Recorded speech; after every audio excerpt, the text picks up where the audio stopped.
pẹ̀lú orúkọ ọlọ́run ọba àjọkẹ́ ayé ọba àṣàkẹ́ ọ̀run ni a fi ń kí ẹ̀yin ènìyàn wa nílé lóko lódò níbikíbi tó hùn kẹ́ ti máa gbọ́ wa káàkiri àgbáńláyé káàbọ̀ sí iléeṣẹ́ wa onislam.net ẹ̀ka ti ilẹ̀ adúláyọ̀. Èmi ọmọ yín kan náà ni o Abdulhakeem Adam tí ó máa ń mú àwọn ọ̀rọ̀ ní oríṣiríṣi wá níbi tí a ti máa ń pàdé àwọn àáfàá àgbààgbà nílẹ̀ wa nílùú wa Nàìjíríà níbí láti máa bá wa dá sí àwọn ọ̀rọ̀ tí ó ń lọ eléyìí tí ó ní ṣe pẹ̀lú ìjọ mùsùlùmí pàápàá jùlọ èyí tó tún ní ṣe pẹ̀lú ìjọ ènìyàn pátápátá. Ní èní yìí a wà ní ọ̀dọ̀ àwọn bàbá wa àgbà, ìmáàmù àgbà, àáfàá àgbà, olùkọ́ni àgbà, àwọn bàbá wa tí mo fi tọ̀wọ̀tọ̀wọ̀ dárúkọ wọn, Fadilatu Sheikh Al-Imam Ridwanullahi Alani Hamzat tí wọ́n jẹ́ chief imam àgbà fún gbogbo community Ashiro pátápátá ìyẹn ní ìlú Abẹ́òkúta Nàìjíríà wa ń bí. À ń kí àwọn bàbá káàbọ̀ sí iléeṣẹ́ wa pé assalamu alaikum wa rahmatullahi wa barakatuhu. Wa alaikum assalam wa rahmatullahi wa barakatuhu. Bàbá wa a kí yín káàbọ̀ sí iléeṣẹ́ wa. Alhamdulillah. Tó bàbá wa ní òní yìí tí a bá wò a rí pé nínú oṣù tí ó jẹ́ oṣù tí Ọlọ́run ni ó ní orúkọ tí ó sì ní ìgbà tó sì tún ní òǹkà. A rí pé inú oṣù Rọ́jàbù ni à ń bẹ báyìí tí ó jẹ́ oṣù tí Ọlọ́run tọ́lọ́run fi àṣẹ sí. Bàbá ẹ jọ̀wọ́ kí ni a mọ̀ sí oṣù Rọ́jàbù, kí ni à ń pè ní oṣù Rọ́jàbù? Alhamdulillahi rabbil alamin. Thumma salatu wa salamu ala sayyidina Muhammad wa ala alihi wa sahabi wa sallim. Adúpẹ́ ní ọ̀dọ̀ Ọlọ́run ọba ìkẹ́lọ́run àti àlàkọlọ́bá Ànábì wa Muhammad. Oṣù Rọ́jàbù gẹ́gẹ́ bí ẹ ṣe béèrè. Àwọn àfáà wọ́n sọ̀rọ̀ tó pọ̀ nípa oṣù Rọ́jàbù. Wọ́n ní Rọ́jàbù mushtaqqun min at-tarjib wa huwa at-ta'zim wa yuqalu lahu al-asabb li'anna ar-rahmata tusabbu fihi ala at-ta'ibin. Wọ́n ní oṣù Rọ́jàbù yìí ayọ́ látara at-tarjib. Òun náà ní tọ́pẹ́ ní tarjib, òun náà ní tọ́pẹ́ ní at-ta'zim. Ìmá gbé nǹkan tó tóbi òun ni wọ́n pè ní at-tarjib, òun náà ní at-ta'zim. Wọ́n tún máa ń pè oṣù yìí ní al-asabb lẹ́yìn torí pé kí ni ráàmà Ọlọ́run ọba tusabbu fihi ala at-ta'ibin. Ìkẹ́ Ọlọ́run wọ́n máa ń dà lórí àwọn tó bá jẹ́ at-ta'ibun, àwọn tó bá ń repent, tó máa ń ṣe repentance.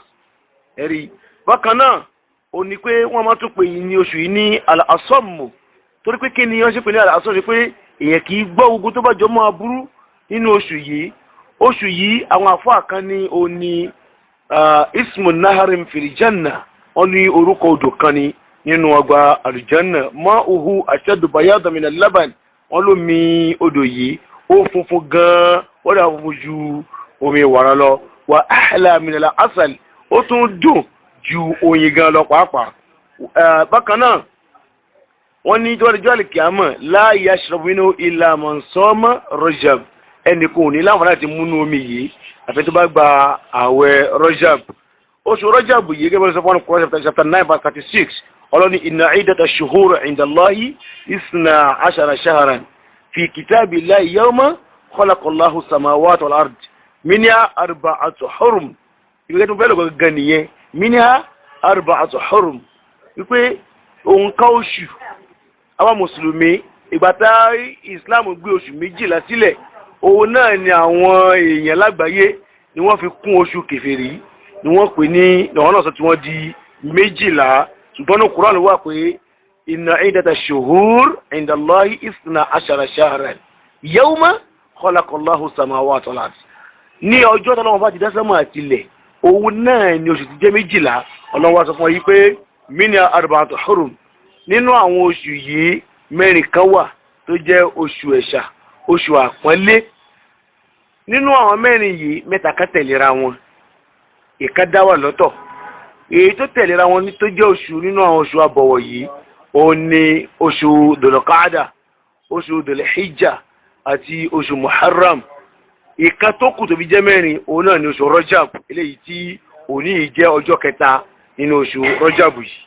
Oṣù Rajab yìí Ànábì sallallahu alaihi wasallam sọ̀rọ̀ tó pọ̀ ń pa rẹ̀, ó ní Rajab shahrullah wa Sha'ban shahri wa Ramadan sharu ummati ó ní Rajab oṣù tọlọ́hun ọba ni Sha'ban oṣù tòun nìyẹn ṣùgbọ́n Ramadan oṣù gbogbo ìjọ ànábì ni sallallahu alaihi wasallam. Rajab yìí ìgbàdá wà ní kékeré ó láwọn àgbàlagbà máa ń pè ní oṣù ààwẹ̀ arúgbó ẹ̀rí báyìí sì nítorí pé àwọn kì í ṣe ààwẹ̀ tí gbogbo èèyàn máa ń polongo bá ṣe polongo Ramadan àwọn ààwẹ̀ arúgbó Rajab ń jọ ó ń fún wa nírò láti máa palẹ̀ mọ́ Ramadan òun ni. So Rajab táwa wì nínú Ànábì sallallahu alaihi wasallam ó sọ pé man sama sabi'a wal 20 min Rajab kutiba lahu siyamu 60 shahran. Ó lè tó bá gba àwẹ̀ ọjọ́ 27 nínú oṣù Rajab ó ní wọ́n kọ ládàá ẹni tó gba àwẹ̀ oṣù 60 months náà máa fún onítọ̀hún. Al-muhimmu tàbí ká mọ̀ níbẹ̀ ni wípé àwọn ọ̀pọ̀lọpọ̀ àwọn hadith tó sọ̀rọ̀ nípa Rajab ọ̀pọ̀lọpọ̀ wọn wà authentic ṣùgbọ́n ní tàbí ká mọ̀ ní wípé oṣù Rajab nínú àwọn ashhurul hurum oṣù àbọ̀wọ̀ ìtì pé a gbọ́dọ̀ jà ń bẹ̀ òṣìṣàgbọ́dọ̀ lékún nínú ìbáadà ni torí pé òun náà ni oṣù tí Sha'ban tẹ̀lé kó tá a máa fi mú Ramadan wọ́n bá ti mú Rajab àti ní ìpalẹ̀mọ́ kódà àwọn àbáwá láyé àtijọ́ àwọn àfà wọ́n gbà pé Rajab ìgbà náà ni àwẹ̀ ti bẹ̀rẹ̀ wọ́n máa ń gbà á tán wọ́n á gbà Sha'ban tán wọ́n á kó Ramadan wọlé pé lẹ́yìn tó wọ́n sọ pé la yukallifu Allahu nafsan illa wus'aha òun ò lántí àlágbà kò lábọ̀ ọlọ́run sọ Ànábì ò gba Rajab tán ẹ̀rí inú Rajab yìí òun ni Ànábì sallallahu alaihi wasallam ló ṣe èrè ìtàkùn ní al-Isra'u wal-Mi'raj tọ́lọ́wọ́n bá sọ̀rọ̀ rẹ̀ fún wa nínú Quran 17 verse 1 wípé subhana alladhi asra bi 'abdihi